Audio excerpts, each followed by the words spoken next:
Mr. Esparza is a graduate of Texas Tech University and received an honorable discharge from the United States Marine Corps, serving from 1999 to 2007. Please help me welcome Commissioner Joe Esparza to the podium.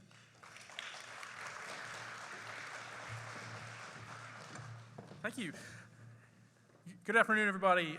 Thank you for having me here, and please continue to eat your lunch and get more. Don't leave any leftovers, because that's just way too much for me to take home at the end of this. So, but I'm very excited to be here. Obviously, Sweetwater. I grew up not too far away in Garden City, and in between my travels of coming here, between here and San Angelo and coming up to Lubbock, this was kind of where I was introduced to TSTC and kind of what there is.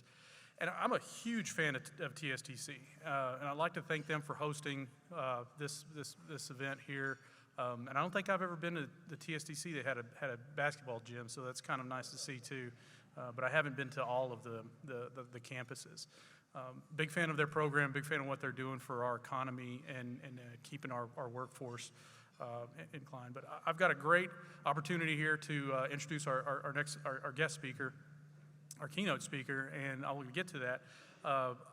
Since I am the Workforce Commissioner representing employers, they give me a little bit of time to talk about some resources that we want to make sure that y'all are aware of, and this is kind of one of my favorite things to do as you know in this role is ultimately to talk to employers to understand what their needs are, what they're looking at down the future, and making sure that we're being met.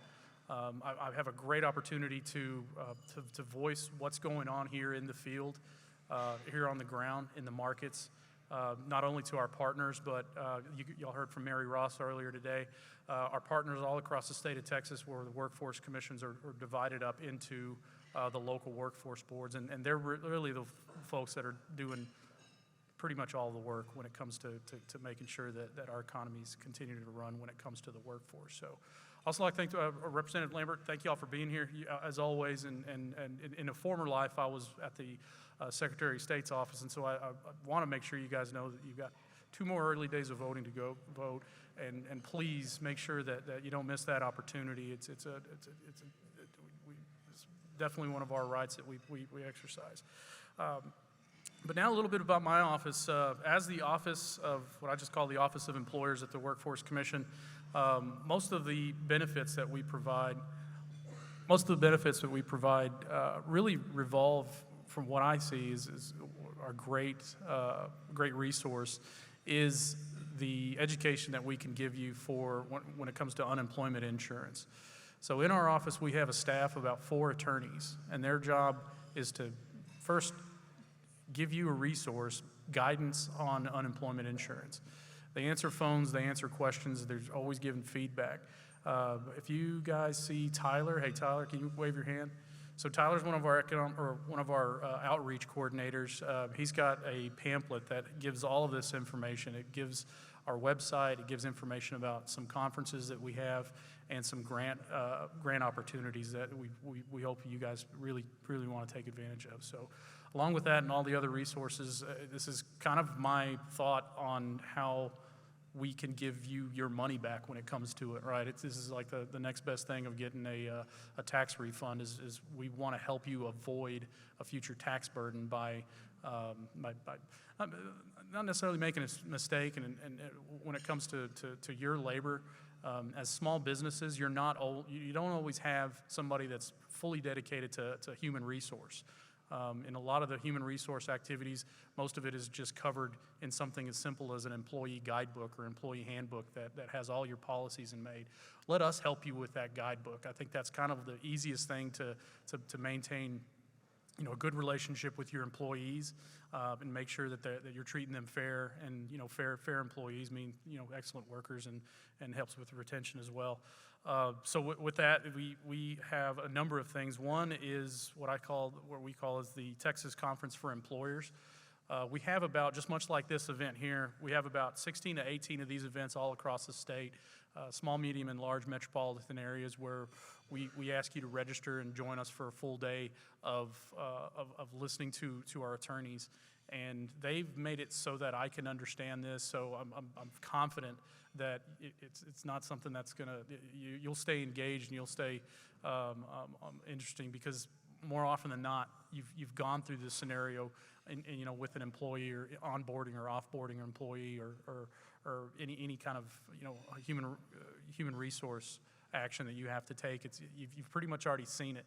But what we want to do is help you understand that, given a certain step, it'll help you avoid any unemployment insurance cases that we have to look over. So that's a big deal. We also have a newsletter. It's called Texas Business Today, and this is where we take a kind of a survey of all the calls that we get, or there seems to be a problem or an issue that comes up. It's for some reason it's happening more and more at the end of the year, close to the fiscal year's end. And we take that as a topic, and we break it down and we send it out to you so that you can print it out and stick it on your refrigerator in the lunchroom, so that you can kind of reference it later. But always give us a call, because like I said, if you have a question or have a scenario that's coming up, please give us a call. Those attorneys that I sit in on those conversations, I'm trying to learn a little bit as they're working through a problem, are usually met with they didn't know that they could call, or the business owner didn't know that they had this resource, and gives them a good feeling that we're doing something right. So with that, we also want to talk about some grant initiatives. Specifically for small businesses, we have our skills for small businesses, and this is the grant that offers you as an employer, for anybody that's 100 employees or less, that needs to train their workforce on mostly administrative functions, finance. Kind of helps your administrative books run more efficiently. What you can do is you can get partnered with this grant, and you basically have the opportunity to send your employees to local community college, local training partner that can help get certified for administrative tasks. So that basically opens that course catalog up to your employers with the help from that grant. But also, we also offer a lot more initiatives outside of that. We always want to maintain your workforce, your partnership with like I said, a training facility just like this in TSTC. If you're expanding, which right now, thankfully, the Texas economy is in great shape and always expanding, and we're always recruiting more and more businesses into the area. So along with that, with great decisions by our local elected officials that keep our infrastructure running, and basically what we're trying to do is maintain that level to maintain Sweetwater on those top lists of site selections and working with economic development corporations. So we want to continue providing you that available pool of workforce, which means we want to look into initiatives that hire veterans, look to our people with disabilities initiatives that can maintain normal operations inside your businesses, and genuinely for that too. So. Like I said, we've got plenty of initiatives, and also our internship opportunities that if you're looking to host an internship at your companies, give us a call, and we can kind of help you set up with that. Our partnership with the Higher Education Coordinating Board provides you with almost more than half of the salary for that intern for that duration of that time. So I mean, there's a lot of ways where you're just not left out, kind of fending for yourself here. So again, I really want to thank everybody. I have moving on. I can move on to introducing our keynote speaker, Holly Betenbough. Excuse me. But it was a good opportunity to meet her earlier. I was very happy to do it. And like I said, she's from Lubbock. I spent a lot of time up there. And it was nice to say that while I was there, I know I spent a lot of summers putting property corners in those areas to make more housing when I was working as a surveyor up there. So pretty sure we did them all straight, because those houses look great, by the way. So. But Holly Betenbough's leadership and guidance and passion for people have heavily influenced the Betenbough Company's people-first culture and generous approach to giving.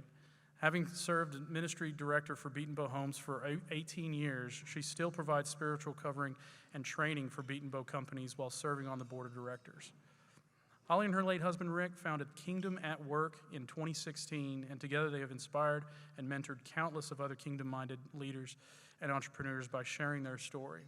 With her grown children, Holly loves being, I'm pretty sure this is probably her favorite job right now, she loves being Lolly to Naomi, Abby, Jeannie, and Riker. And Miss Holly, would you mind coming up here and relieving me from this podium? But thank you all so much. Please give us a call. Holly, take it away. It is such an honor and a privilege to be here with you today to share a little bit of our story. We started a home building company in 1992 in Lubbock, Texas, and before that, everything in my father-in-law's life burned down. He had built a big business, had accumulated quite a wealth.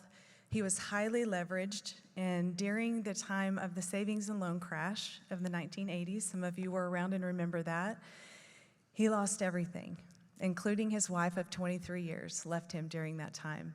He lost it all, beyond all, is how we would say that. He ended up moving to California to try to find some ways to make a living. In the meantime, my husband started this home building company in Lubbock and invited my father-in-law to come back and join him. While my father-in-law lost everything during that time, he actually also found everything. He found faith, he found God, and he found a relationship with the Lord that he had never had before. And so when he came back to Lubbock to join my husband, he said, you know, I tried business my way the first time, and I lost everything. I don't want to do that again. So he approached my husband and he said, if we start this home building company, could we honor God? And although at the time we had no idea what that meant, we had been Christians and believers our whole lives, but our lives had been compartmentalized. On Sundays and Wednesday nights, we were learning the Word of God, we were implementing it in our lives, but our faith was over here, and our business was over here, and neither the two shall meet. And that's kind of how we operated our lives. So when we started this home building company, you know, the world tells you that you can't be friends with the people that you work with. As leaders, you have to have all the answers. You have to have everything figured out. The people that work with you can't see your weaknesses, because if they do, they won't respect your authority. I don't know if you guys have ever heard some of those ways of the world before, but that's exactly how we operated. That's what we thought. So as believers, we felt like the only way we could honor God with our business was to take the money that we made over here in our business and give it away to the ministries, the people that were doing ministry. Well, during that time, my job was, we had an application. We had about 50 different ministries around the world that were applying for funding each month. And my job was to read through those applications, interview those people, and pray about those opportunities and let the Lord lead me about which ones to invite to make a presentation to our company for funding. The company has given over $75 million away during the last 32 years. It's been an incredible privilege and an incredible honor. And as we invited those ministry partners to come, I was reading in the Bible one day and it said, we'll know one another by our fruit. And so I told those ministries, bring stories of fruit. And so when they did, we heard these incredible stories of people's lives being transformed. They would say, this is who I was, and then this happened, and this is who I am. And we were seeing it with our eyes. And honestly, we love our church with our whole heart, but we had not seen those kinds of stories of transformation in our churches. And so we were amazed, and it occurred to us in that moment, there's something so much more to this faith than we've ever experienced, and we want that. And so that started a pursuit of God for us. And the Lord began to ask us a question. It's really great that you're giving all this money over here to these ministries, But what about the people that work with you every day? What do they know about my love for them and my generosity in their lives through your example? And honestly, we felt so ill-equipped. We were like, wow, we can't be a ministry in the marketplace. We don't know our Bible well enough. We don't know the Lord well enough. We can't do that. But the Lord is so gracious, and he actually created the perfect storm for us. My husband and I had adopted twin 6.5-year-olds from CPS, and when our son was in high school, he went off the rails. He started making some very self-destructive decisions. In our town, although it's not tiny, it's a lot smaller than you might think. And when you've had a business in a community for a long time, and people know your name, and your son begins to make poor decisions, it doesn't go unnoticed. And so one of our employees during his lunch break had a Betenbough Homes shirt on, and he went into a business establishment, and the owner said, "Oh, you work for Betenbough Homes. Well, let me just tell you about their son and what he did." And so that very courageous employee came back to the office after lunch and came straight into our office and sat in front of us and said, "I just thought you might like to know what I experienced over my lunch break." Wow, we were devastated. To be honest, some of the information that he shared was new information for us. We were only just now learning about some of his choices that he was making. And my husband and I knew that the Lord wanted us to bring that information before the whole company. Oh my goodness. What really was on the chopping block was our pride. The Lord wanted to take us places, and our pride couldn't go with us. So all of those lies about the people can't see your weakness or they won't respect your authority. You have to have all the answers. You have to have your life together. We're confronted with all of those things in this moment. At the time, we had started at 8 a.m. having a little Bible study in our company.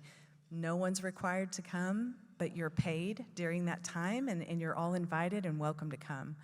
And so we knew the Lord was asking us to come the next morning and tell everyone everything we knew. And I'm telling you, that was so hard to do. Every step in that parking lot that morning, it was just a pounding on us. You know, you can't even keep your family together. What makes you think you can run a business? Your life is a mess. And if people see what a mess your life is, well, they're not going to follow you, and they're not going to respect your leadership. All of those lies just pounding on us. But we knew what the Lord had asked us to do, so we went in that morning, and through tears, we told everyone what we knew about what was happening with our son. And we said, honestly, we just need your prayers. We just need your prayers. And God did the most amazing thing during that hour. That invisible wall that we had allowed to be built up between us and all of our employees all of a sudden came crashing down. And although we had worked with these people for years, for the first time, we were seeing each other in realness and in authenticity. And what amazed us was that it made them love us more. We had a line of people afterwards standing up to wait to visit with us about it. And there was one particular young man who came and said, "That's my story. And I have lived in fear every day that you would discover who I am and you wouldn't want me here because I know you're Christians." Wow. That young man came up next to us. Our son actually fled the country and was gone for 5 years. And he came up next to us and encouraged us and told us that he had had a grandmother that had prayed for him, and he knew that if his grandmother hadn't prayed for him, there's no way he would still be here today. And he said, you know, your son needs you to continue to believe in him and not hold him down because of the choices that he's made. And when he comes home, he needs you to remind him who God created him to be and to love him. And I'm so grateful that we had that coaching because our son did come home.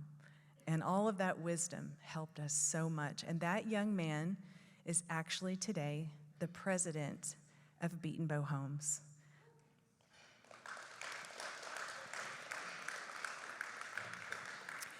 So Betenbough Homes this year will build 2,000 homes.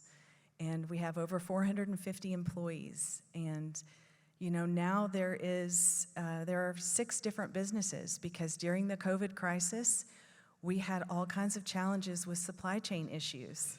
And one of our employees had the brilliant idea of creating Elevate Building Supply, which is a supply house that holds all of the materials that we need to build our homes so that we no longer have supply chain issues. And now we also sell those materials to other home builders throughout our community. So what the Lord did was he led us, once we finally made a decision to let him be the owner, and that required us to let go of control. Something that was very difficult for my husband to do because he was a door kicker, he was a mover and a shaker, he was very decisive, and he could easily see the direction things needed to go. And so for him to give up control and allow the Lord to lead him was a huge decision for him. And I can remember him agonizing over it. Every year at Christmas, we would have an event, and then he would do a vision casting for the next year. And I can remember that night, he just tossed and turned, and he kept telling me, I'm just getting nothing. I'm getting nothing. And he felt like the Lord was telling him, I want you to stand before the people and say, I don't know where we're going, but I trust the Lord, and I'm going to follow him. And he actually did that. And it was a huge shift for us in our company. And the Lord has just continued to bless it and put his hand of blessing on it ever since then. And in 2016, the Global Leadership Summit in Chicago caught wind of what God was doing in a little home building company in West Texas in the desert. And they sent a film crew to capture the story. And at the summit that year in the fall, they showed the video that they had made of what God was doing in our company to 300,000 leaders around the globe. And our phones have not stopped ringing since then. In September, I went to Europe for 15 days, and we did a Kingdom at Work tour, and we spoke at 4 different events in the Netherlands and in Poland. It's amazing what God has done in this little West Texas town. And so I just want to encourage, small businesses, that's what this nation is built on. And God will bless your business. He cares about the details of your business. One of the things that he showed us is his people are priceless to him. The people that he brings to you to work in your business are priceless to him.